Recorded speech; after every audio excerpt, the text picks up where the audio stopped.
नमस्कार साथियों।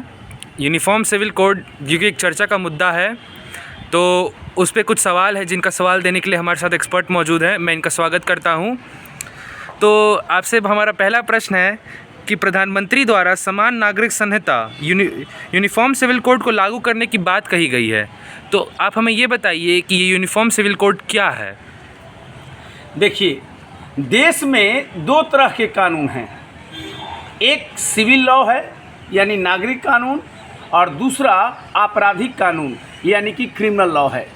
तो जो क्रिमिनल लॉ है, जिसके तहत अनेक अपराधों के लिए दंड का प्रावधान किया गया है, और जो सिविल लॉ है जैसे शादी, विवाह, तलाक, उत्तराधिकार, संपत्ति, ये जितने मामले हैं, इन मामलों के लिए जो लॉ है वो सिविल लॉ है। और जब आप बात करते हैं नागरिक संहिता की, तो सिविल लॉ पर तो अनेक लॉ हैं। विवाह का अलग लॉ है, उत्तराधिकार का अलग लॉ है। इसके अलावा अगर आप देखेंगे तो डिफरेंट विषय पर सिविल में अलग अलग लॉ है। इन सब लॉ को अगर आप एक कोड में ले आएँ, एक कॉमन बना दें, चाहे किसी भी जाति के हों, किसी भी धर्म के हो, सब पर वो लागू होगा, तो इसे आप कह सकते हैं यूनिफॉर्म सिविल कोड यानी समान नागरिक संहिता। मतलब जितना भी नागरिक कानून है, सिविल लॉ है, उसमें आ जाएगा। इसमें संपत्ति का मैटर भी होगा, तलाक का मैटर भी होगा, उत्तराधिकार का मैटर भी होगा, विवाह होगा। इंटायर जितना भी भरण पोषण A to Z civil matter है वो इसके दायरे में आता है। तो दूसरा प्रश्न ये है कि क्या यूनिफॉर्म सिविल कोड जो है उसकी संविधान में चर्चा है, और अगर है तो फिर संविधान निर्माताओं ने इसे मूल अधिकार का रूप क्यों नहीं दिया।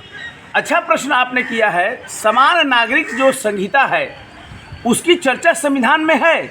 ऐसा नहीं था कि संविधान निर्माताओं ने इस विषय को अनदेखा किया, ओवरलुक किया। अगर आप संविधान के भाग 4 में देखें, जो राज्य के नीति निर्देशक तत्व हैं, directive principles of state policy, तो उसमें अनुच्छेद 44 आर्टिकल 44 में यूनिफॉर्म सिविल कोड की बात कही गई है। अब सवाल ये है कि भाग 3 में मूल अधिकार और भाग 4 में राज्य के नीति निर्देशक तत्व डाले गए। संविधान निर्माताओं की सोच थी कि भारत एक बहुलता वाला देश है, विविधता का देश है। समय के साथ चीज़ें सेटल हो जाएगी, सिविल लॉ आ जाएंगे। इसलिए उन्होंने इस इशू पर आने वाले नीति निर्माताओं के लिए संसद पर छोड़ दिया, राज्य विधानमंडल पर छोड़ दिया कि ये लोग कानून बनाएं। तो संविधान प्रावधान है, संवैधानिक बात है, ऐसा नहीं है कि नहीं है। तो ये है। और क्यों नहीं बनाई, तो उस समय उनका सोच था कि अभी इस पर कानून बनाना उचित नहीं है। जो आने वाली सरकार है, चाहे वो केंद्र की हो या राज्य की हो, वह एक बेहतर कानून नागरिक संहिता पर बना सकती है, इसलिए उन्होंने कोडिफाई नहीं किया। लेकिन आज आज़ादी के 75 साल हो चुके हैं। अब ये समय है कि 75 साल से एक विषय जिस पर कानून निर्माताओं का अभी तक कोई विशेष प्रयास नहीं रहा, अब उस पर ध्यान देने की ज़रूरत है। आज़ादी का अमृत महोत्सव हम लोग मना रहे हैं, और अब ये समय है कि इस विषय पर एक सम्यक कानून सिविल मैटर को लेकर, जो सभी जातियों पर, सभी धर्मों पर लागू हो, उसके लिए बनाया जा सके। चूँकि सुप्रीम कोर्ट की वो जो इम्पोर्टेंस है इंडिया के कंटेक्स्ट में, और उसका जो व्यूज़ का इम्पोर्टेंस है, तो सुप्रीम कोर्ट के बारे में सुप्रीम कोर्ट का यूसीसी के बारे में क्या राय है। क्या सुप्रीम कोर्ट आर्टिकल 142 इस्तेमाल करके उस पर कानून नहीं बना सकता। देखिए, दो प्रश्न आपने कहा है। आपने एक प्रश्न किया कि सुप्रीम कोर्ट की क्या राय है, और दूसरा आर्टिकल 142 की बात आपने की है। पहली बात तो ऐसा नहीं है कि सुप्रीम कोर्ट समान नागरिक संहिता पर इग्नोर रहा है।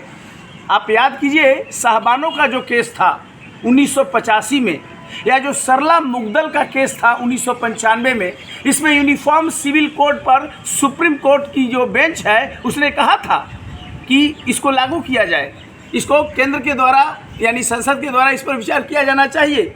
लेकिन ध्यान रहिए, भारत में शक्तियों का पृथक्करण है। लॉ मेकिंग बॉडी जो है पार्लियामेंट है, लॉ को लागू करने वाली बॉडी एग्जीक्यूटिव यानी कार्यपालिका है, और लॉ पर जो विवाद हैं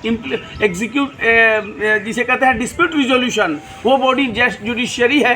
तो जो काम संसद को अलॉटेड है वो काम सुप्रीम कोर्ट कैसे कर सकती है। कानून बनाना संसद का काम है, न कि सुप्रीम कोर्ट का। तो इसीलिए सुप्रीम कोर्ट ने सरला मुगदल केस 1995 और शाहबानो केस 1985 में ये एडवाइस किया, सुझाव दिया कि संसद को विचार करना चाहिए, लेकिन कोई कानून सीधे सीधे नहीं बनाया। दूसरी बात, जहाँ तक बात है आर्टिकल 142 की, तो आर्टिकल 142 एक ब्रह्मास्त्र है। कंप्लीट जस्टिस, पूर्ण न्याय के लिए सुप्रीम कोर्ट इसका प्रयोग करता है। लेकिन सवाल यह है कि क्या मैंडेमस यानी परमादेश जारी कर सकता है सुप्रीम कोर्ट, संसद को डायरेक्शन दे सकता है? नहीं दे सकता है। तो मेरा स्पष्ट मानना है, कानून की स्थापित प्रक्रिया है कि 142 के तहत भारत का जो सर्वोच्च न्यायालय है वह संसद को यह नहीं कह सकता, आदेश नहीं दे सकता, क्योंकि संसद डिफरेंट बॉडी है, शक्तियों का पृथक्करण है, संवैधानिक शासन है। तो कानून बनाना अगर होगा तो संसद ही बनाएगा। सुप्रीम कोर्ट केवल एडवाइस कर सकता है, ओपिनियन दे सकता है, संसद बनाए या न बनाए। इसीलिए इतना साल बीत गया, 75 साल हो गए, अभी तक यूनिफॉर्म सिविल कोड पर कोई लॉ नहीं है। आपको क्या लगता है यूसीसी पर कानून जल्दी बनने की संभावना है? और यदि इस पर कानून बनाए जाने की कोशिश होती है तो इसमें क्या क्या बाधाएं हो सकती हैं? दो प्रश्न पुनः आपने किया है कि पहला प्रश्न आपने किया कि यूनिफॉर्म सिविल कोड बनाया जा सकता है कि नहीं, यही प्रश्न पहला है आपका। क्या पहला है कि यूसीसी पर कानून जल्द बनने की संभावना है कि नहीं? संभावना है कि नहीं। देखिए, प्रधानमंत्री ने अमेरिका से आने के तुरंत बाद एक सभा में, जब वो वंदे मातरम एक्सप्रेस का उद्घाटन कर रहे थे, तो जनसभा को संबोधित किया, कहा कि uniform civil code is the dire need of the society.